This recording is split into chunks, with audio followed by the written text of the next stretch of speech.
അല്ല ചോര അപ്പൊ ചാരായം അപ്പൊ അല്ലെന്ന് അപ്പൊ ഞാൻ ചോദിക്കട്ടെ, അപ്പൊ പിന്നെ യഹൂദൻ ആർക്കാ യഹൂദൻ യാഗം കഴിച്ചിരുന്നില്ലേ? പക്ഷെ അതിനൊരു മറുപടി പറയാട്ടോ. ഞാൻ ഭയങ്കര ടയേർഡായിട്ടിരിക്കുക. എന്നതാ സിസ്റ്റർ ചോദിക്കുന്നത്? ഇവിടെ സംഖ്യാപുസ്തകമായിരുന്നു ഇട്ടത്. അപ്പം പ്രിസ്കില്ല സിസ്റ്റർക്ക് ഒരു ഡൗട്ട്, യഹോവ പിശാചാണെന്നുള്ളത് ഇതുവരെ കണ്ടുപിടിച്ചിട്ടില്ലായിരുന്നല്ലോ. ഇപ്പൊ യാക്കോബ സഭയിലും അങ്ങനെയൊന്നും ഇല്ലെങ്കിൽ ഇത് ഇപ്പൊ നമ്മൾ കണ്ടുപിടിച്ചതാണോ എന്നുള്ളതായിരുന്നു പശ്ചാത്തലം.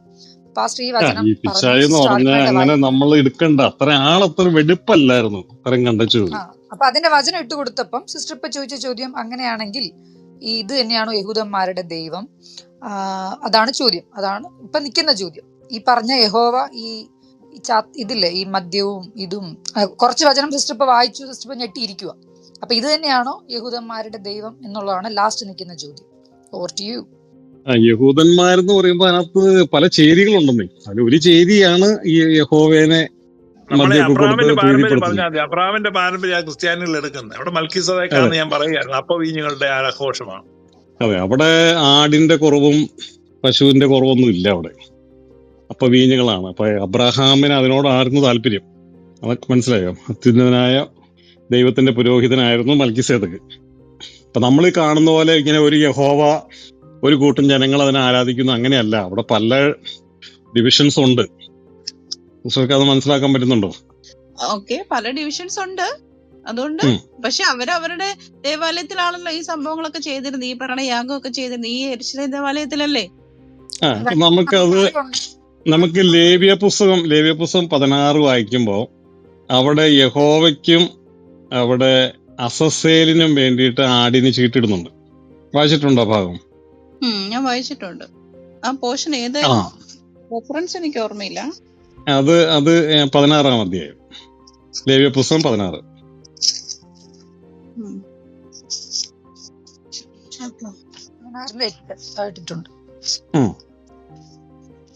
അവിടെ ഒരാട് ഒരു പ്രാവും ഒക്കെ വരത്തുള്ളായിരുന്നു. അന്തരീക്ഷം കൂടെ ഒന്നുകൂടെ പറഞ്ഞു മനസ്സിലാക്കും. അത് ഈ ഒരു അണ്ടർസ്റ്റാൻഡിങ്. അത് ഏലോവിസ്റ്റുകള്, ഈ ഏലെന്ന് പറഞ്ഞൊരു ദൈവസങ്കല്പം ഉണ്ട്. യാവിസ്റ്റുകൾ യഹോവയുടെ ആൾക്കാരായിട്ടുണ്ട്. അപ്പൊ രണ്ട് ദൈവസങ്കല്പങ്ങളാണ് നമ്മൾ ഈ കാണുന്ന പോലെ. ഇന്നത്തെ പോലത്തെ ഒരു ദൈവം ജനറിക്കായിട്ട് ദൈവം എന്നുള്ളതല്ല, ഗോത്ര ദൈവങ്ങളാണ്. അപ്പൊ പല ഗോത്രങ്ങൾക്കും പല ദൈവങ്ങളാണ്. ഇസ്രായേലിൽ തന്നെ രണ്ട് ദൈവസങ്കല്പം വളരെ സ്ട്രോങ് ആയിട്ടുണ്ട്. മറ്റുള്ള ഈ അബ്രഹാമിന്റെ തന്നെ പരമ്പരകളിൽ തന്നെ പല ജാതികളായിട്ട് വേർതിരിഞ്ഞു പോകുന്നുണ്ട്. അപ്പൊ അവരെല്ലാം ഓരോ ദൈവ സങ്കല്പങ്ങൾ അവർക്കുണ്ട്. ദൂതഗണങ്ങളുടെ പ്രത്യക്ഷതകളും ആ ഒരു കാലഘട്ടം നമ്മൾ മനസ്സിലാക്കിയെടുക്കുമ്പോൾ ദൂതഗണങ്ങളാണ് ഇതെല്ലാം. അന്നത്തെ അരുളപ്പാടുകളെല്ലാം അവർക്കായിരുന്നു ഇത് കൊടുത്തോണ്ടിരുന്നത്. അതാണ് നമ്മുടെ ഗലാത്യരിൽ പറയുമ്പോൾ ദൂതന്മാരാൽ മധ്യസ്ഥൻ മുഖേനയാണ് ഇത്. അപ്പൊ ദൂതന്മാരാണ്. മോശയോട് സംസാരിക്കുമ്പോഴും ഓരോ പുരോഹിതന്മാരും സംസാരിക്കുമ്പോൾ ദൂതഗണങ്ങളാണ് ഇടപെടുന്നത്. അപ്പൊ ഈ കാലഘട്ടമൊക്കെ എന്താണെന്നൊക്കെ ചോദിച്ചു നമുക്ക് അതൊന്നും കൃത്യം പറയാൻ പറ്റത്തില്ല. ഇതെന്തുകൊണ്ട് പല ഇപ്പൊ നമുക്കിപ്പോ ഒരു പ്രവാചകൻ, ഒരു പാസ്റ്റർ വന്നൊന്ന് പ്രവചിക്കുന്നു, വേറൊരു പാസ്റ്റർ വന്ന് അതിനെ ഘടകവിരുദ്ധമായിട്ട് പ്രവചിക്കുന്നു. ഇത് എന്തുകൊണ്ട് ഉണ്ടാവുമെന്ന് വെച്ചാൽ നമുക്ക് പറയാൻ പറ്റും. ഏതെങ്കിലും ഒന്ന് ശരി, ഒന്ന് തെറ്റ്. അപ്പൊ തെറ്റ് ശരി നമുക്ക് എങ്ങനെ അറിയാന്ന് പറഞ്ഞു കഴിഞ്ഞാൽ യേശുക്രിസ്തുവിന്റെ ആ ദൈവം നമുക്ക് പരിചയപ്പെടുത്തിയ ദൈവത്തിൽ നിന്ന് അതിനെ ഉൾക്കൊണ്ടിട്ട് നമുക്ക് എടുക്കാം. അപ്പൊ കൊല ചെയ്യാൻ പറയുകയും തട്ടാൻ പറയുകയൊക്കെ ചെയ്യുന്നത് യേശുക്രിസ്തു എൻഡോസ് ചെയ്ത ദൈവത്തിൽ നിന്നുള്ളതല്ല. മനസ്സിലാവുന്നു? ഇതെല്ലാം മിക്സ് ആയിട്ട് എഴുതി വെച്ചേക്കുവാ. അല്ല, ഞാൻ ചോദിക്കുന്നത് അങ്ങനെയാണെങ്കിൽ എന്തുകൊണ്ട് അന്നേരം ഈ രണ്ടുപേർക്കും ചീട്ടിടാൻ പറയുന്നു? അതാ ഞാൻ പറഞ്ഞ, അതാ ഈ രണ്ട് ഗ്രൂപ്പ് അവിടെ നിൽക്കുന്നുണ്ടാണ്. യാവിസ്റ്റുകളുണ്ട്, ഏലോവിസ്റ്റുകളുണ്ട്. അപ്പൊ അതില് ഒരു ഗ്രൂപ്പിന് ചീട്ട് വീഴുമ്പോൾ അത് യഹോവയ്ക്കുള്ള യാഗമായിട്ട് ആടിനെ കൊടുക്കുന്നു. മറ്റേ ഗ്രൂപ്പിനെ ആ ആടിനെ അറക്കുന്നില്ല. യഹോവയ്ക്ക് കൊടുക്കുന്ന ആടിനെ അറുത്ത് അതിന്റെ ചോര കൊണ്ട് യഹോവയുടെ നാമത്തിൽ യാഗം കഴിക്കുമ്പോൾ യഹോവ പാപം ക്ഷമിക്കുന്നു എന്ന് ഒരു കൂട്ടർ വിശ്വസിക്കുന്നു. മറുവട്ടത്തിൽ അങ്ങനെ അറക്കുന്നില്ല. ആ ആടിനെ, SSL കിട്ടുന്ന ആടിനെ അറക്കുന്നില്ല, ജീവനോടെ വിടുന്നു. അപ്പൊ ആ ദൈവത്തിന് ഈ ആടിന്റെ ചോരയുടെ ആവശ്യമില്ല. മനസ്സിലാവുന്നുണ്ടോ? അറുത്ത് ചോര കണ്ട് എനിക്ക് ചോര വേണമെന്ന് പറഞ്ഞ് ചോരക്കൊതിയനായ ഒരു ദൈവമല്ല അസസ്സേൽ. അത് ഏലിന്റെ ഗണത്തിൽപ്പെട്ടതാണ്. അപ്പൊ എത്ര ദൈവങ്ങളുണ്ട് ഈ ഏലിന്റെ ഗണത്തിൽപ്പെട്ടത്? ഇഷ്ടംപോലെ. പഴയ നിയമത്തിൽ പല ദൈവങ്ങളുണ്ടെന്ന്. ഇഷ്ടംപോലെ കോമോഷുണ്ട്. പല ഗോത്രത്തിൽ പല ജാതികൾക്കും പല ദൈവങ്ങളാണ്. ഇസ്രായേലിൽ തന്നെ രണ്ട് ഗ്രൂപ്പിനെ കാണാം നമുക്ക്. മെയിൻ സ്ട്രീം ഇസ്രായേലിൽ രണ്ട് ഗ്രൂപ്പുണ്ട്. ഇപ്പൊ ഈ ലേവ്യ പുസ്തകത്തിൽ 16 വരുമ്പോ രണ്ട് ഗ്രൂപ്പ് അവിടെ നിൽക്കുമല്ലേ. ഒന്ന് അസസ്സേൽ ഏലിന്റെ ഗ്രൂപ്പ് നിൽക്കുന്നു, യാവിസ്റ്റുകളായിട്ട് യഹോവയുടെ ഗ്രൂപ്പ്, രണ്ട് ഗ്രൂപ്പ് അവിടെ ഉണ്ടല്ലോ. അല്ലെങ്കിൽ രണ്ട് ദൈവവും സമ്മതിച്ചു കണ്ടോ. അല്ല ഈ ദൈവ ഉം, പറഞ്ഞു. ഗണങ്ങൾ എന്ന് പറഞ്ഞുകൊണ്ടാണ് ഞാൻ ചോദിക്കുന്നത്. അതായത് ഈ കർത്താക്കന്മാരല്ല. പ്രതിഷ്ഠകളൊക്കെ ഇവര് യഹോവയെ കാണുന്നുണ്ടല്ലോ, യഹോവയെ കാണുകയും യഹോവയുടെ കൂടെ ആഹാരം കഴിക്കുകയൊക്കെ ചെയ്യുന്നുണ്ട്. വായിച്ചിട്ടില്ലേ? പുറപ്പാട് ദിവസം 24 അപ്പൊ ഇവര് കാണുന്നതെല്ലാം ദൂതന്മാരെയാ കാണുന്നത്. മനസ്സിലാവുന്നുണ്ടോ? അതെ, അബ്രഹാമിന് പ്രത്യക്ഷപ്പെട്ടതും ദൈവത്തിന്റെ ദൂതനാണല്ലോ. കറക്റ്റ്. യാക്കോബ് മല്ല് പിടിക്കുന്ന എല്ലാം ദൂതനായിട്ടുമാണ്. അപ്പൊ ഈ ദൂതന്മാരിൽ വേരിയേഷൻസ് ഉണ്ടെന്നേ, ഇതിനകത്ത് നല്ലതും ചീത്തതൊക്കെ ഉണ്ടെന്നേ. അല്ല, ഞാനതല്ല ചോദിച്ചത്. ദൈവത്തിന്റെ ഈ പ്രവാചകന്മാര് വന്നല്ലോ. ഉം. പ്രവാചകന്മാര് വന്നല്ലോ. അപ്പൊ എത്രയോ പ്രവാചകന്മാര് വന്നു. അതൊക്കെ യഹോവയുടെ പ്രവാചകന്മാരെന്നും പറഞ്ഞിട്ടല്ലേ വന്നത്. അതെ. അതായത് ഒരു പ്രവാചകൻ തന്നെ ഇപ്പൊ ഞാൻ പറയാം. ഇപ്പൊ ഈ യഹോവ പറയാണ്, മോശയോട് പറയാണ്, എനിക്ക് യാഗം കഴിക്കണം, എനിക്ക് ഹനനയാഗം വേണം, ഹോമയാഗം വേണമെന്ന് യഹോവ പറയുന്നുണ്ട്. അത് മുടക്കരുതെന്ന് പറയുന്നുണ്ട്. കറക്റ്റ് അല്ലേ? നമ്മുടെ കൽപ്പനകളുണ്ടല്ലോ അത്. അതെ. ഉണ്ട്. അപ്പൊ ഈ യെരമ്യാവില് വരുമ്പോ പറയാണ്, ഹോമയാഗവും ഹനനയാഗവും ഞാൻ ഇച്ഛിച്ചില്ല, എനിക്കത് ആവശ്യമേ ഇല്ലായിരുന്നു, ഞാൻ ആവശ്യപ്പെട്ടിട്ടില്ല എന്ന് പറഞ്ഞു. അപ്പൊ ഇത് രണ്ട് ദൈവമല്ലേ? അതെയോ ഈ ദൈവത്തിന് പ്രാന്തായോ, വട്ടായതാണോ, സൈക്കോയാണോ പുള്ളി? അല്ല, അതിന്റെ ബാക്കി ഭാഗത്തായിട്ട് എന്താ പറയുന്നേ? ഹനനയാഗവും ഹോമയാഗവും ഞാൻ ഇച്ഛിച്ചില്ല. അപ്പൊ അതിന്റെ ബാക്കി എന്താ പറയുന്നത്? എന്തുകൊണ്ടാണ്? പക്ഷെ ഇവിടെ യഹോവ, അതായത് പുറപ്പാട് പുസ്തകത്തിൽ വരുമ്പോ യഹോവ അതെ ഇവിടെ ഒരു ദൈവം പറയുകയാണ്, ഞാൻ അപ്പൊ ഈ ഇച്ഛിച്ചത് ആരാണ്? ഇതെനിക്ക് കൃത്യമായിട്ട് വേണമെന്നും ഇതിന് നടുവെ പിളർക്കണമെന്നും ഈ യാഗം ഇങ്ങനെയൊക്കെ ആണെന്ന് കൃത്യമായിട്ട് ഇത് കൊടുക്കുന്നത് ഏത് ദൈവമാണ്? പറ. എനിക്കറിഞ്ഞു. എന്നോട് പറ. നമുക്ക് അറിയില്ല എന്ന് പറയുമ്പോ ശരിയാണ്. ഞാൻ ഇതുപോലെ ഇങ്ങനെയൊക്കെ ചോദിച്ച് വിഷമിപ്പിക്കല്ലേ.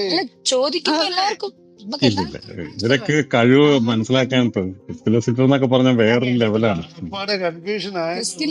സത്യം നിങ്ങൾ അറിയുകയും സത്യം പ്രിസ്കിലെ സ്വതന്ത്രമാക്കുകയും ചെയ്യും. അതുകൊണ്ടാണ് പ്രിസ്കിൽ ഇവിടെ തന്നെ നമ്മള് പഴയ നിയമത്തില് നമുക്ക് ആ ദൈവം ഇവരെ നടത്തിയ ജനത, ഇസ്രായേലിനെ സ്നേഹിച്ച ഒരു ദൈവം ഉണ്ട്. നമ്മൾ വായിക്കുമ്പോ ഇത് അങ്ങോട്ടും ഇങ്ങോട്ടും വേരിയേഷൻ. ഒരു സമയത്ത് കോപിച്ചിരിക്കുന്ന ഒരാളെ കാണാം, മറുവശത്ത് ഇവരെ ആശ്വസിപ്പിക്കുകയും ഇവരെ രക്ഷിക്കുകയും ചെയ്യുന്നത്. ഇത് ഒരു ദൈവം അല്ല, അത് ഇവര് പല കർത്തൃത്വങ്ങളുണ്ട്. അത് നമ്മൾ മനസ്സിലാക്കുക. എന്റെ സംശയം. കറക്റ്റ്. ഞാനിത് ഒരുപാട് സിസ്റ്റർ ഇപ്പൊ ഇരിക്കുന്ന മനസ്സെനിക്കറിയാം. ഞാനിത് ഒരുപാട് നിന്ന് എനിക്ക് കൺഫ്യൂഷനായിട്ട് ഒത്തിരി പണ്ട് ചിന്തിച്ചു. ഞാനിത് വിട്ട കേസാ. അതായത് ഒരു സമയത്ത് ഈ പഴയ നിയമം വായിക്കുമ്പോൾ നമുക്ക് ഭ്രാന്ത് പിടിക്കും. ഇത് എന്നാ ദൈവം സൈക്കോയാണോ, അത് നമ്മൾ വായിക്കുന്നതിന്റെ പ്രശ്നമാണോ എന്നാണെന്നോ അറിയില്ലാതെ നിന്നൊരു സമയത്ത് പിന്നീടാണ് നമ്മൾ ഇത് ശുപാസ്ത്രയുടെ പുസ്തകങ്ങളും കാര്യങ്ങളും വന്നപ്പോഴാണ് ഇതിനെ കുറിച്ചൊരു കൃത്യമായ നമുക്കൊരു ഐഡിയ കിട്ടുന്നത്. ഇത് എന്തുകൊണ്ടാണ് ഇതിങ്ങനെ രണ്ടായിട്ട് നിൽക്കുന്നത്? വളരെ കൃത്യമാണ്. ആ കർത്തൃത്വങ്ങൾ, അതായത് പല കർത്തൃത്വങ്ങൾ അവരിലൂടെ പോയി. അപ്പൊ അതിൽ യഹോവ എപ്പോഴും ഇസ്രായേലിനെ നശിപ്പിക്കാനേ നോക്കിയിട്ടുള്ളൂ. പക്ഷെ ഏല് അല്ലെങ്കിൽ അക്ഷേര അങ്ങനെയുള്ള ആ ദൈവസങ്കല്പങ്ങള് ആണ്, ആ ദേവതകളൊക്കെയാണ് ഇവരെ സഹായിച്ചിട്ടുള്ളത്. പ്രത്യേകിച്ച് അക്ഷേരയാണ് യഥാർത്ഥത്തിൽ ഇസ്രായേലിനെ സ്നേഹിക്കുകയും ഇസ്രായേലിന്റെ കണ്ണീര് തുടക്കുകയും ഇസ്രായേലിനെ സാന്ത്വനിപ്പിക്കുകയും യഹോവ പണി കൊടുക്കുമ്പോഴെല്ലാം അവിടെ ചെന്ന് രക്ഷിക്കുകയും ചെയ്യുന്ന ദേവത അക്ഷേരയാണ്. അക്ഷേരേനെ യഹോവയ്ക്ക് കണ്ണിന് കാണാൻ പറ്റില്ല. മോശ പിച്ചള സർപ്പത്തെ ഉയർത്തിയത് അക്ഷേരയുടെ പ്രതിഷ്ഠയാണ് ഉയർത്തത്. യഹോവ പാമ്പിനെ അയക്കുമ്പോഴും മോശയുടെ കരച്ചിൽ കണ്ട്, ഇസ്രായേലിന്റെ കരച്ചിൽ കണ്ട് അവരെ വിടുവിക്കുകയും സൗഖ്യമാക്കുകയും ചെയ്യുന്ന ദേവതയാണ് അക്ഷേര. ഈ ശലോമോൻ ആരാധിച്ചത് അക്ഷേരയാണ്. അക്ഷേര പ്രതിഷ്ഠകളാണ് ദേവാലയത്തിൽ വെച്ചത്. ശലോമോന്റെ 40 വർഷം ആ ദേശത്ത് സമാധാനമായിരുന്നു, യുദ്ധങ്ങൾ ഉണ്ടായില്ല. യഹോവ നിന്ന സമയത്ത് രക്തച്ചൊരിച്ചിൽ, തമ്മിലടിപ്പിക്കുക, എല്ലാത്തിനും കുറ്റം പറയുക, എല്ലാത്തിനെയും കുറ്റം കണ്ടുപിടിച്ച് അവരെ കൊല്ലുക. ഏത് യഹോവയുടെ ഇവന്റ് എടുത്താലും അതിന്റെ അവസാനം മരണമാണ്. മരണദേവനായിട്ടാണ്, സംഹാരദൂതനായിട്ടാണ് യഹോവ നിൽക്കുന്നത്. പക്ഷെ ആശ്വാസത്തിന്റെയും സഹായത്തിന്റെയും കരുണയുടെയും സ്വാതന്ത്ര്യത്തിന്റെയും മാതൃത്വത്തിന്റെയും ദേവതയായിട്ടാണ് അക്ഷേര നിൽക്കുന്നത്. അക്ഷേര പ്രതിഷ്ഠയാണ് യേശുക്രിസ്തു എൻഡോസ് ചെയ്യുന്നത്. അപ്പൊ മോശ പിച്ചള സർപ്പത്തെ ഉയർത്തിയ പോലെ മനുഷ്യപുത്രൻ ഉയർത്തപ്പെടും.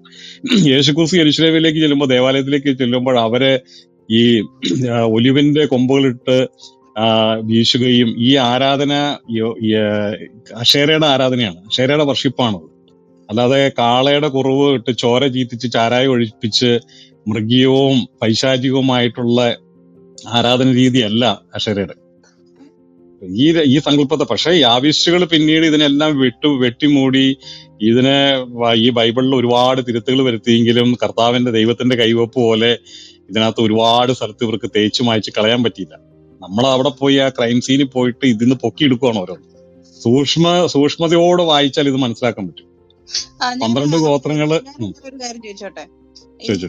മിസ്രൈമിൽ നിന്നും ഈ ജനത്തെ നടത്തിയിട്ട് ജനത്തിൽ അവിടുന്ന് വിളിച്ചിറക്കി കൊണ്ടുവന്ന് പോകുന്ന വഴിക്കെല്ലാം യഹോവ അഗ്നിത്തൂണായി യഹോവ മേഘസ്തംഭമായി ഒരു വഴി നടത്തിയെന്നല്ലേ പറയുന്നത്? ഇതിനകത്ത് 2 കർത്തൃത്വം അപ്പോഴും ഉണ്ടെന്നേ. ഈ നമ്മളിത് ചിന്തിക്കുമ്പോൾ ഇതിനകത്ത് അവകാശമായിട്ട് യശേരയ്ക്ക് ഇസ്രായേലിനെ കിട്ടുന്നെങ്കിലും ഇതിനകത്ത് അവകാശമായിട്ട് അത് മോശയുടെ അമ്മായിയപ്പൻ ഇത്രോവിന്റെ ദൈവമാണ് യഹോവ. മോശയാണ് ഇസ്രായേലിനെ നടത്തുന്നത്. അപ്പൊ ആ അമ്മായിയപ്പന്റെ അല്ലെങ്കിൽ ഭാര്യ കുടുംബത്തിൽ നിന്ന് കിട്ടിയിട്ടുള്ള കേന്യനായിട്ടുള്ള കേനിന്റെ പുരോഹിതനായിരുന്നു ഇത്രോ. ആ ഇത്രോവാണ് ആദ്യം യഹോവയ്ക്ക് യാഗം കഴിക്കുന്നവന്. ഇതുമായിട്ട് ഒരു ബന്ധമില്ലാത്ത ഇത്രോവിനെ എങ്ങനെ യഹോവയെ അറിയാം? എങ്ങനെയാണ് സിപ്പോറയ്ക്ക് യഹോവ പരിച്ഛേദന നടത്തി കൊല്ലും എന്നുള്ള കാര്യം എങ്ങനെ അറിയാം? മകൻ പരിച്ഛേദന കഴിക്കാത്തതുകൊണ്ട് യഹോവ കൊല്ലാൻ ചെല്ലുമ്പോ സിപ്പോറ കൽക്കത്തി എടുത്ത് പരിച്ഛേദന നടത്തുന്നുണ്ട്. ഇതെങ്ങനെ സിപ്പോറയ്ക്ക് അറിയാം? അവരുടെ കുലദൈവമായിരുന്നു ഈ യഹോവ. കൊലപാതകയായിട്ടുള്ള അവരുടെ ഗോത്രദൈവമാണ് ഈ യഹോവ. ഈ യഹോവ മോശയിലൂടെയാണ് അല്ലെങ്കിൽ അമ്മായപ്പനിലൂടെയാണ് ആ അമ്മായപ്പനിലൂടെ യാഗം കഴിക്കുമ്പോൾ ഈ അവകാശം ഓട്ടോമാറ്റിക് ഇസ്രായേലിലേക്ക് വരുവാണ്. മോശയാണ് ഇതിന്റെ നായകൻ. അപ്പൊ അക്ഷേര ഓൾറെഡി ഇസ്രായേലിന്റെ ദൈവമായിട്ട് നിൽപ്പുണ്ട്. മനസ്സിലായി? ഇവര് രണ്ടുപേരുള്ള വഴക്കുകളും ഒന്നൊന്നിനെ തകർക്കാനുള്ള കാര്യങ്ങളുമാണ്. പിന്നെ അതിന്റെ ആ വേരിയേഷൻസ് ആണ് നമ്മൾ പിന്നീട് കാണുന്നത്. അപ്പൊ മോശയുടെ ദൈവം ഏതാ? യഥാർത്ഥത്തിൽ മോശയുടെ ദൈവം അക്ഷേരയാണ്. ഇസ്രായേലിന്റെ ദൈവം അക്ഷേരയാണ്. അല്ല, മോശയ്ക്ക് വെളിപ്പെട്ട ദൈവം? മോശയ്ക്ക് വെളിപ്പെട്ട് മുൾപ്പുറപ്പിൽ കണ്ടത് അക്ഷേരയാണ് വെളിപ്പെട്ടത്. ഈ ഇത്രോവിന്റെ വീട്ടിൽ നിന്നാണ് ഇത്. നിങ്ങൾ ഇത് എന്നാന്ന് പറയട്ടെ, ഇത് സിസ്റ്റർക്ക് കൺഫ്യൂഷൻ വരുന്നതാണല്ലോ. കൺഫ്യൂഷൻ വരുന്ന ഇതെല്ലാം ഡൈറ്റികളായിട്ട് നിൽക്കുവാണ്. അധികാരങ്ങൾ എടുക്കുന്നത് ആരാധനയിലൂടെയാണ്. ഇപ്പൊ നമ്മൾ പെന്തക്കോസ്തി പറയത്തില്ലേ, സാത്താനെ ആരാധിക്കുകയോ സാത്താനെ മറ്റുള്ളത് ഇപ്പൊ ഞാൻ നമ്മുടെ മേലെ അവകാശം പറയും നമ്മൾ പറയത്തില്ലേ എന്ന് പറഞ്ഞ പോലെ ഈ യഹോവയ്ക്ക് യാഗം കഴിക്കുമ്പോ യഹോവ ആ വ്യക്തിയുടെ മേലെ അവകാശം സ്ഥാപിക്കും. അങ്ങനെയല്ല ഞാൻ ചോദിച്ചത്, അതല്ല ഞാൻ ചോദിച്ചത്. ഇടയ്ക്ക് കയറി അല്ല, ഒരു മിനിറ്റ് ഇവിടെ പ്രിസ്കില്ല ചോദിച്ചിട്ടിരിക്കുക.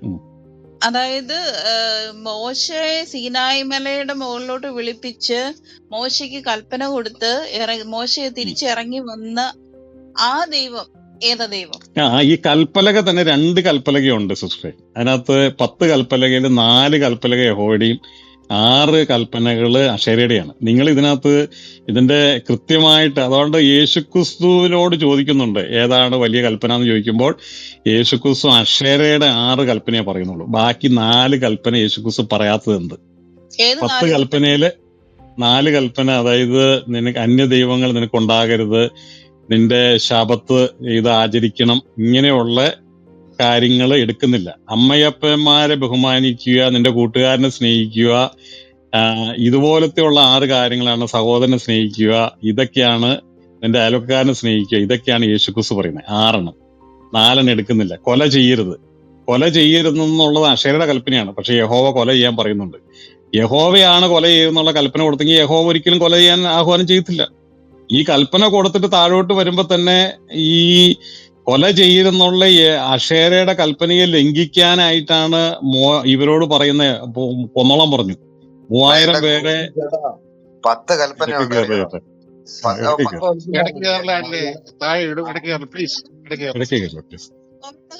ഏതൊക്കെ?